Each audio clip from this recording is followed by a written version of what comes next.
नमस्कार, मी विजय काते. आपण पाहता नवराष्ट्र डिजिटल प्रचाराचा हा अंतिम टप्पा आलेला आहे आणि पुन्हा एकदा मनसे आपल्या ताकदीने आज इथे प्रचार करत आहे. तुम्ही बघू शकता भव्य दिव्य अशी बाईक रॅली काढलेली आहे.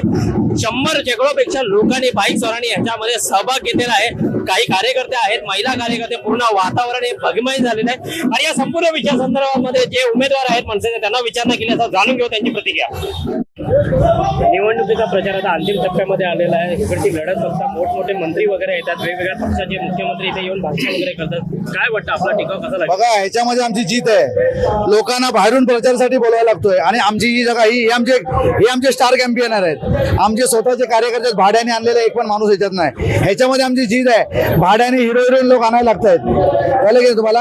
आणि महाराष्ट्र सेनेचं जे आम्ही कार्य केले ते लोकांपर्यंत पोहोचलेलं आहे. लक्षात घ्या, या लोकांचा जो भ्रष्टाचार या लोकांनी 25 वर्षापासून केलेला आहे त्याचा नाश करण्यासाठी आता जनता उतरलेली आहे. प्रत्येक मला गुजराती समाज असो, परत मुस्लिम बांधव असो, यांचा मला जाहीर पाठिंबा मिळतोय.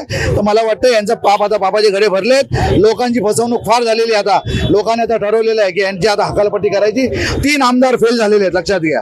मुझफ्फर हुसेन, नरेंद्र मेहता, गीताजी 3 आमदार फेल झालेले आहेत आणि त्यांना आता सोळोकी पळो करून जनता सोडणार आहे, लक्षात घ्या.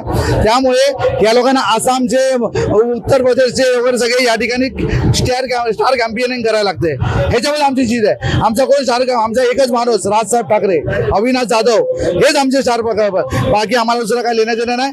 आम्हाला फक्त जनतेची सेवा करायची आहे. मी तुमच्या माध्यमातून जनतेला सांगतो, हे तिघ जे आहे ते पॉइझन आहेत मीरा भाईंदरला, लक्षात घ्या. पॉइझन म्हणजे तुम्ही समजून जा. आता पॉइझन पियायचंय की अमृत पियायचंय ही तुमची जबाबदारी आहे. 4 नंबरचं बटन हे अमृताचं बटन आहे. 4 नंबरचं बटन विकासाचं बटन आहे. बाकीची बटन आपल्यात उद्ध्वस्त होतील, लक्षात घ्या तुम्ही. म्हणून गेले 25 वर्षापासून ते पाप गाडण्याचा हा खरा मोका आहे, लक्षात घ्या. त्यामुळे नागरिकांना सतर्क राहायला पाहिजे. रिडेव्हलपमेंटच्या सोसायटी असतील, स्थानिक भूमिपत्र असतील, मच्छीमार असतील, ह्या लोकांनी यांच्यापासून सावधान राहायला पाहिजे.